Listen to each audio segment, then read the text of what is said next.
Before we start, let's pray. Father God in heaven, we thank you for this opportunity to hear your word, encourage, oh God, rebuke and even corrected, oh God, so that we can be aligned in your will, oh God. Thank you, Holy Spirit, because I believe that you will be speaking to many hearts who will be watching this, listening to this, oh God, because your word brings transformation. We thank you, we praise you. In Jesus' name we pray. Amen and amen. Hallelujah. So the message today is rise above the ordinary. I believe being a Christian is wala sa atin yung description na ordinary, because when man meets God, man thinks of himself as an ordinary and God himself is an extraordinary. There's no such thing as an ordinary God, because God is not ordinary. Everything that he has done and he is doing is always awesome, always wonderful. Okay? Kaya kapag ang buhay ng isang Kristiyano inilaan sa kamay ng isang Diyos who makes extraordinary things, the life of that ordinary man becomes extraordinary. Kaya naniniwala ako na walang Kristiyanong mediocre or yung average. Kasi ang pagiging Kristiyano, kapag siya ay nakay Kristo na, nagliliwanag, nag-iiba ang buhay, iba siya sa mga karaniwan. Okay? When we say ordinary, it's karaniwan sa Tagalog. So, ang mga Kristiyano ay hindi karaniwan dahil meron silang Kristo, meron silang Diyos na buhay, Diyos na kumikilos sa buhay natin. So, paano nga ba tayo makakapag-rise sa isang karaniwan na buhay? Paano ba tayo aangat or i-align ng ating buhay na tayo ay may extraordinary na buhay? Number one, there should be a transformation through faith. Kailangan ang pagbabago ay sa pamamagitan ng pananampalataya. Pananampalataya, the question is, kanino? Sino yung pananampalatayaan natin or kanino tayo magtitiwala? Of course, nothing else kundi ang ating Diyos, ang ating buhay na Diyos. True transformation is a result of God's work and not human effort. Yung pagbabago para magkaroon tayo ng klase ng buhay na extraordinary or above that ordinary life, kailangan ang buhay natin ay nasa kamay ng Diyos. At kapag ito ay nasa kamay ng Diyos, binabago niya ito, ibig sabihin ito ay kanyang kagagawan. Okay? It's not a human effort kasi kahit anong gustong pagbabago ng tao, minsan gusto mong pumayat, 'di ba? Kahit nakailang New Year na, 'di ba? Hindi mo pa magawa because when we base on human effort, hindi tayo consistent, minsan hindi tayo faithful. But when God declares something, when God wants to do something, He means it. Gagawin at gagawin ng Diyos. Kaya yun ang napakaganda. Kaya kapag tayo ay nanampalataya sa Diyos na may kakayanan na magbago, kakayanan na gumawa ng isang bagay na hindi karaniwan, nababago ang buhay natin. There is a true transformation. So yung transformation na yun, hindi sarili nating lakas, hindi nating sariling effort, andun yung pag-surrender natin, pagtitiwala natin, pero ang Diyos ang kikilos sa lahat para sa atin. Amen? This involves changing one's perspective and action, such as being transformed by the renewal of your mind. So, sinasabi sa Romans 12 verse 1 to 2, sabi doon ni Paul sa mga Romans, I beseech you therefore, brethren, by the mercies of God, that you present your bodies a living sacrifice, holy, acceptable to God, which is your reasonable service. And do not be conformed to this world, but be transformed by the renewing of your mind, that you may prove what is that good and acceptable and perfect will of God. So napaka-importante dito sa transformation na ito ay yung pagbabago ng ating isip.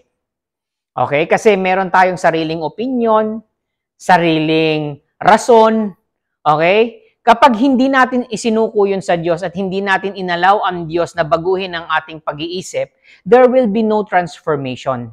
Okay? And you will just rely on your own effort instead of the Word of God or the principle, yung guiding principle natin, which is the Word of God.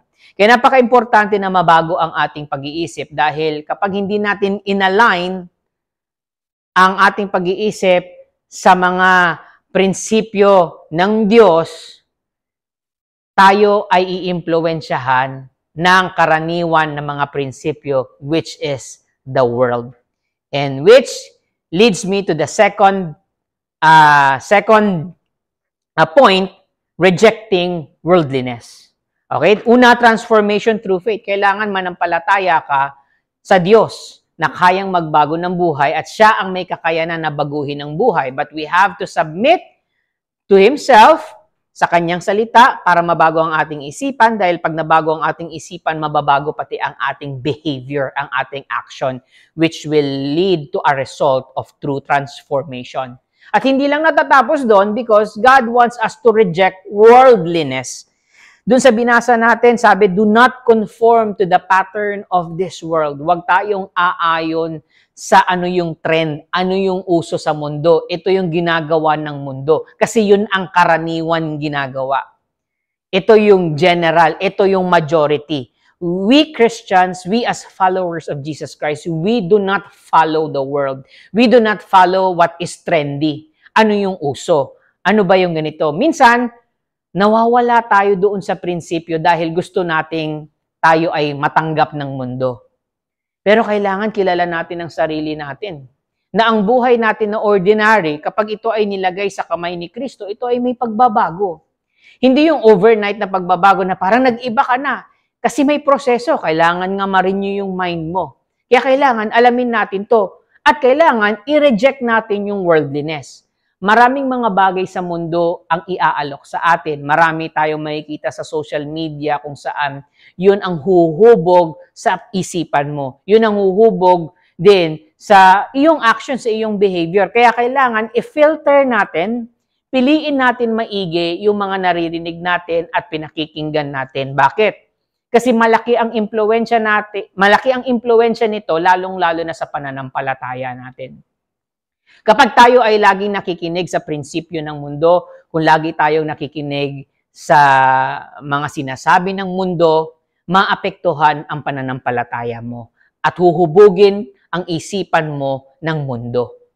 Okay? Kaya we have to reject worldliness. Kaya yan ang sinasabi ni Pablo na kailangan i-reject natin. Kasi kung hindi mo i-reject, you will be part of the majority. You will be part of those ordinary people. Because majority is just like an ordinary people. Kung ano yung ginagawa ng kasama mo, ng kapitbahay mo, ganun rin. Gusto mo rin gayahin. And the world is very influential, especially the social world.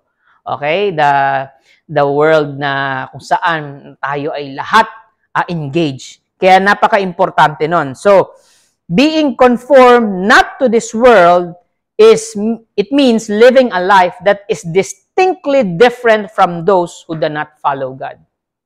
Okay? Kailangan may pagkakaiba. Kailangan hindi ka ordinaryo. Okay? Hindi ibig sabihin maging weird ka. Magkaiba po yun. Okay? Hindi ibig sabihin maging weirdo ka dahil kakaiba ka. Kakaiba ka dahil yung prinsipyo mo, yung mga values mo sa buhay, hindi naaayon sa mundo, kundi naaayon sa salita ng Diyos.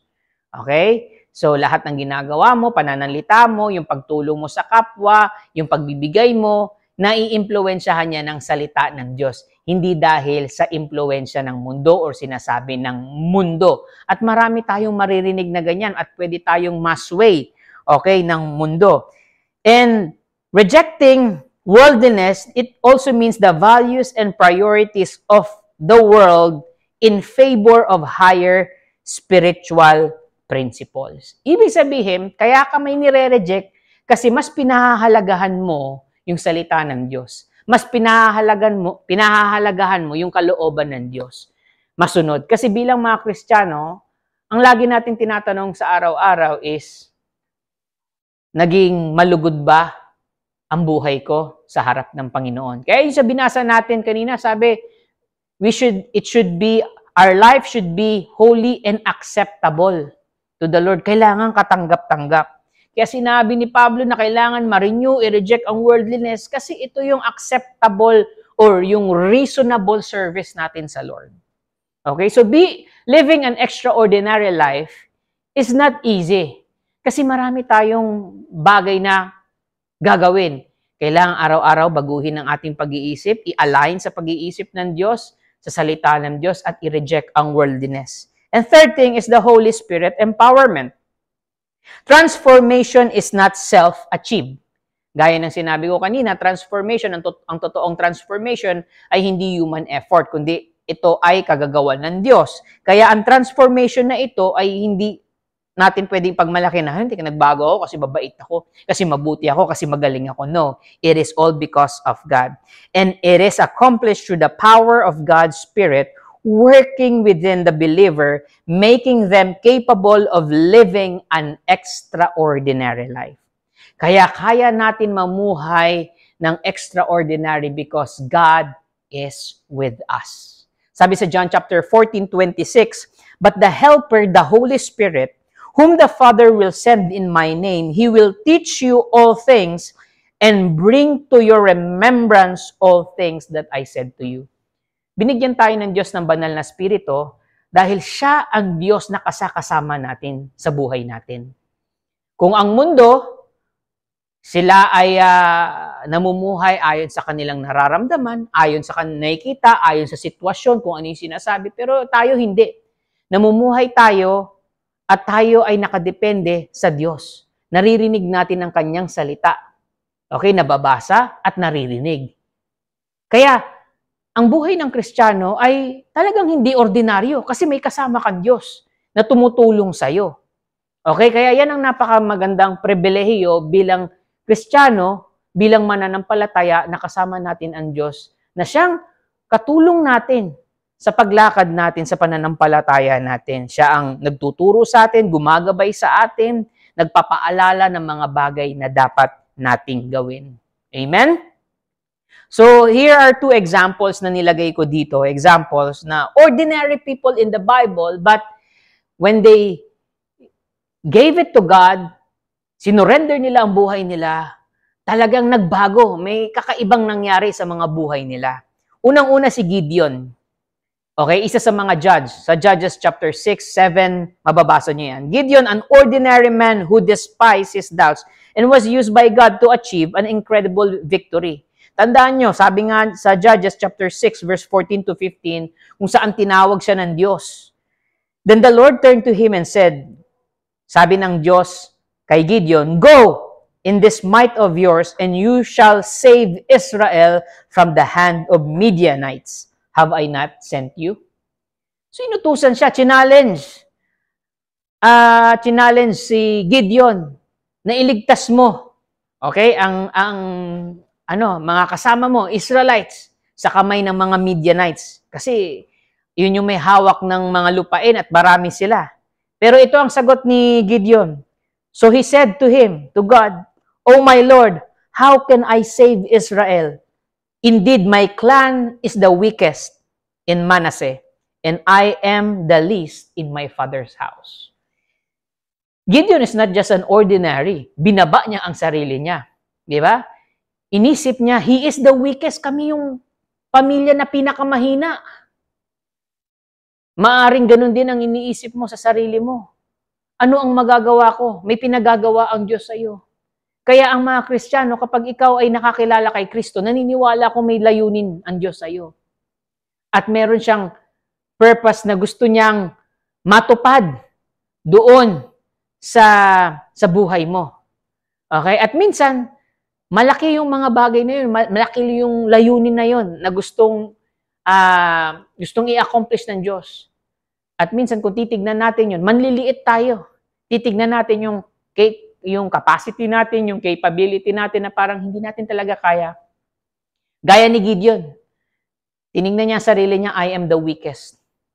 My family, maaring sabihin mo na ang pamilya ko, pastor, hindi mahirap lang kami, walang nakapagtapos sa amin. Maaari. Pero malay mo, ikaw ang unang makakapagtapos. Diba? Kayang baguhin. Basta isurrender mo sa Panginoon. Mababago. And as we go doon sa storya ni Gideon, tinawag siya ng Diyos. Iligtas mo ang mga Israelites. Pero tingin niya sa sarili niya, hindi, pinakamahina ako, Lord. Paano mangyayari yun? Kaya God calls Gideon, who is hiding while threshing wheat, to rescue Israel from the Midianite. Kasi yun ang ginagawa niya, nagtatago lang. Nagtatago sa mga imbaka, nagtatago sa mga kalaban. Kaya pag palagi ka tago ng tago, talagang manliliit ang tingin mo sa sarili mo. Okay? And Gideon's initial response, talagang natakot siya. May doubt siya. Normal na makaramdam ka ng doubt. Pero kung yun, nararamdaman mo, yun ang magdidikta sa buhay mo, walang mangyayari sa buhay mo, kapatid. Kung lagi kang nagda-doubt, lagi kang may nagdadalawang isip kung gagawin mo ba, lalong-lalo na kung pinag-uutos ng Diyos, kapatid, walang mararating ang buhay natin. Magiging ordinary lang ang buhay natin. At itatago lang natin yung buhay natin. Pero iba si Gideon. Hindi lang siya nagstay, hindi lang siya nagtago, pero sinave niya ang Israel. Paano? Sabi ng Diyos, God assures him, I will be with you and you will strike down all the Midianites. Di ba? Hindi ka iiwan ng Diyos. Yun ang pinakamaganda doon. Akala kasi natin, kapag tayo ay nakatingin sa kapasidad natin, akala natin kakayanin natin. Hindi natin alam na may kasama tayo. Hindi natin alam na ang Diyos ang kikilos para sa atin. At ganoon ang ginawa ng Diyos kay Gideon. Kaya, nung na-encourage si Gideon, tinawag niya lahat, 32,000 na mga soldiers. Pero anong sabi ng Diyos? Masyadong madami. Okay? Kaya pinauwi niya yung 22,000. May natirang 10,000. Sabi pa rin ng Lord, masyado pa rin madami. Pauwiin mo. Kaya kung sino yung uminom na nakaluhod na pinauwi. At yung mga natira na 300, yun ang nagstay. At sabi ng Lord na with only 300 men, Gideon and his army ang sumugod, ang lumipol sa mga Midianites. Paano nila ginawa yun? Gabi sila sumugod, naglagay sila ng yung torch nila, nilagay nila sa loob ng ng jar nila. At nung sumugod sila ng kinagabihan noon, syempre madilim, na nandun na sila nakapasok na sa kampo ng Midianites sa kanila, nilabas yun at sumigaw. At nagkagulo. At hindi alam ng Midianites kung sino yung mga kalaban nila, na ang nangyari, nagpatayan sila mismo. Kaya with just only 300, they were able to succeed and get the victory. 300 lang ang kailangan ng Lord. Isipin mo, ginamit ng Diyos ang isang ordinaryong buhay na si Gideon na matatakutin, na sinabi niya sa sarili niya, I am the least in my family, least, my clan is the least in the tribe. Maaring hindi ka tinitignan, walang bilib ang tao sa'yo, walang bilib ang kamag-anak, ang pamilya sa'yo. Pero kung ang buhay mo ay na kay Kristo, gaya ni Gideon, magtatagumpay ka. Mababago ang buhay mo. Kaya mong umangat, kaya mong maging yung buhay mo ay magiging kapaki-pakinabang sa Diyos. Amen? Pangalawa, si Pedro. He is an ordinary fisherman. Pero nabago ang buhay niya. Ginamit siya ng Diyos. Sa Matthew chapter 4, verse 18 to 20, nung tinawag siya, and Jesus walking by the Sea of Galilee saw the two brothers, Simon called Peter and Andrew by his brother, casting a net into the sea. Kasi fishermen sila, for they were fishermen. Then he said to them, follow me, and I will make you fishers of men. And they immediately left their nets and followed him. Si Pedro, ordinaryong mangingisda, kasama niya ang kanyang kapatid, tinawag ni Jesus. Sabi ni Jesus sa kanila, sumunod kayo sa akin. At hindi sila nagdalawang isip, sumunod sila kay Jesus. And the rest is history. Alam natin yung mga nangyari kay Pedro. Nakasama niya si Jesus. Maraming challenges, maraming struggles, pero maraming natutunan si Pedro nang kasama niya si Jesus. Pero nabago ang buhay niya. Isang ordinaryong fisherman. Sabi nga sa Acts chapter 4 verse 13, now, when they saw the boldness of Peter and John, and perceived that they were uneducated and untrained men, they marveled. Mga religious leaders to. And they realized that they had been with Jesus. Nakita ng mga religious leaders kung paano magsalita si John, pati si Pedro. Talagang andun yung boldness. At nakilala nila ng mga religious leaders na ito yung wala tong mga pinag-aralan na they were not trained. Pero ibang klase sila magsalita with power and they also demonstrate the power, the authority. Bakit? Because they were been with Jesus. Ang buhay na isinuko kay Kristo, merong tunay na pagbabago. Nakikita ng tao. Makikita ng mundo. Kaya we can rise above an ordinary life. We can rise above from the ordinary because we have a God, we have Jesus Christ, we have a Holy Spirit who is with us, guiding us, teaching us, para tayo ay mag-succeed. Amen? So I encourage you na maaring kinakausap ka ng Lord ngayon. Maybe you think na ordinary ito yung buhay ko, parang paulit-ulit lang. No, kapatid. Kapag isinuko mo ang buhay mo kay Kristo, binigay mo sa kamay ng Diyos, hindi hahayaan ng Diyos na ang buhay natin ay ordinaryo lang. Because God is a God of wonders. He will make wonders in your life and He will make sure that you will experience an extraordinary life. Ang kailangan lang natin, isuko natin sa Panginoon ang buhay natin. Trust Him, depend on Him, align our thoughts, reject worldliness, and allow the Holy Spirit to empower us, to teach us, to guide us. Amen? And that is how we can rise above from the ordinary. Amen? Shall we pray? Father God in heaven, thank you, O Lord, for reminding us that our lives are not ordinary when we place it in your hand. Thank you, O God, because you are always guiding us, teaching us, O God. Sometimes we look down on ourselves. We think we are the least, O God. Sometimes we thought that we're nothing. Maybe this life is just like this, O God, that there will be no improvements or betterment or progress. But Lord, thank you for encouraging us, just like Gideon and Peter. They were just ordinary men.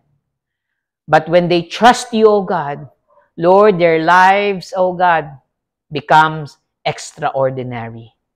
Lord, we thank you because the people listening to this message, believing, O God, trusting their lives, O God, into your hands. Lord, I pray, O God, that their purpose in life will be accomplished, O God, for your glory. And I pray, O God, that you will encourage them. If they may have fear in their hearts, I pray, O God, Lord, that they will have boldness and they will depend on you always, O God, because we serve a God who is a living God, who is a God who makes wonders. We trust you, we praise you, we honor you. In Jesus' name we pray. Amen and amen.